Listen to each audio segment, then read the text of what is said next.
When I first moved into my new apartment on the west side of Chicago, I thought I'd finally caught a break.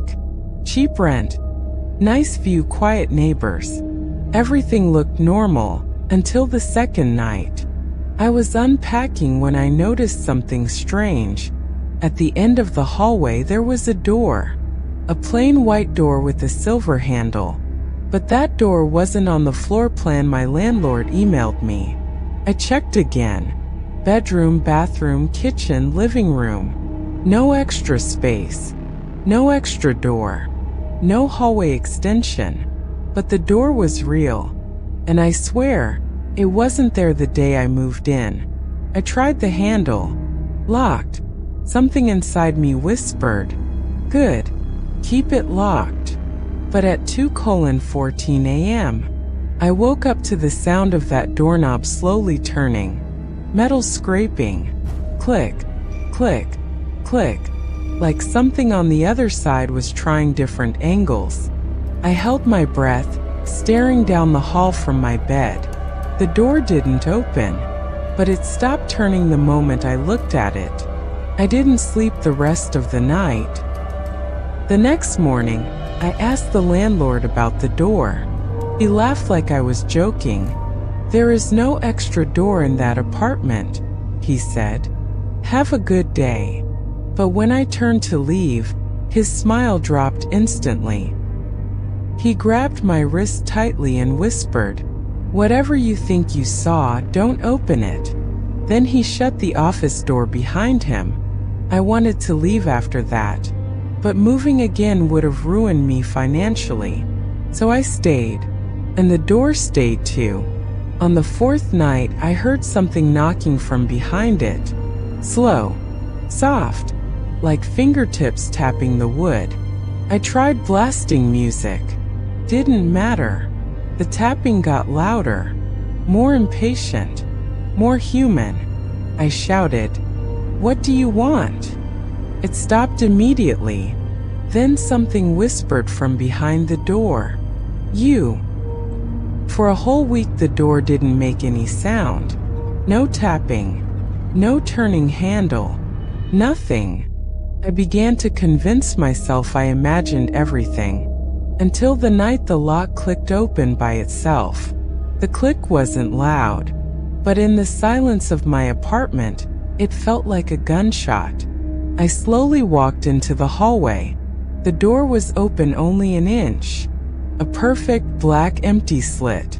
Every part of my body told me to run, but something else, a weird heaviness in my head, pulled me closer, as if someone inside was whispering directly into my thoughts. "Come see." I pushed the door open. There was no room, just a corridor, narrow, cold, and impossibly long. The air smelled like dust and old stone, like a basement untouched for decades. My phone flashlight barely lit anything past a few feet. And then suddenly my front door slammed shut behind me. I turned around, panicked, but everything was gone. My apartment wasn't there anymore. Behind me was just more hallway. I ran. My footsteps echoed endlessly. The floor felt uneven, like warped concrete.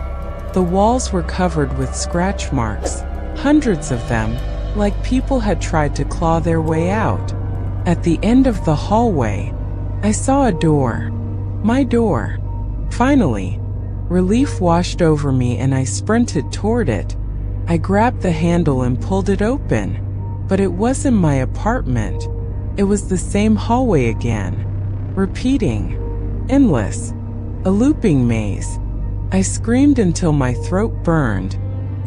After what felt like hours, I collapsed on the floor. And that's when I heard it. Footsteps. Soft. Dragging. Uneven. Coming toward me from the darkness. I held up my phone flashlight. A silhouette appeared. Tall. Thin. Wrong. Its arms scraped the walls as it walked. Its head tilted at an impossible angle. Then it spoke in a voice that sounded like mine, but twisted. "I've been waiting for you." I ran. It followed. No matter how fast I moved, the footsteps behind me stayed the same distance, as if the hallway was pulling me backward while pushing it forward. My phone battery dropped from 40% to 1% instantly. The flashlight flickered. When the light finally died, the footsteps stopped. Silence. Then a whisper right beside my ear. "You shouldn't have opened the door." Something grabbed my shoulder. I spun around, and suddenly, I was back in my apartment. Just like that. The mysterious door at the end of the hallway was gone. No scratch marks. No hallway. No creature. Everything was normal. Too normal. I ran to the landlord's office, pounding on the door until he opened.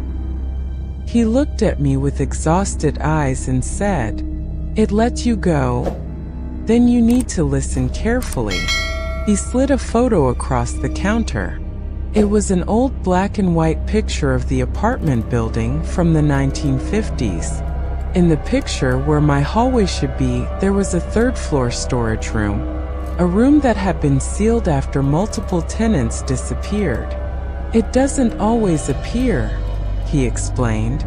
"Only when it wants someone new. Tries to drag people inside itself, into that place between the walls." I stared at him, shaking. "But it let me out," I whispered. "Right." The landlord didn't answer. He just slowly lifted a shaking finger and pointed behind me. I turned, and my heart stopped. There on the wall of his office, a door was forming, bit by bit, materializing, growing out of the plaster like a tumor. The same white door, the same silver handle, the same door from my apartment, and from behind it, I heard my own voice whisper, "This time you won't leave." If you enjoyed this story, make sure to subscribe.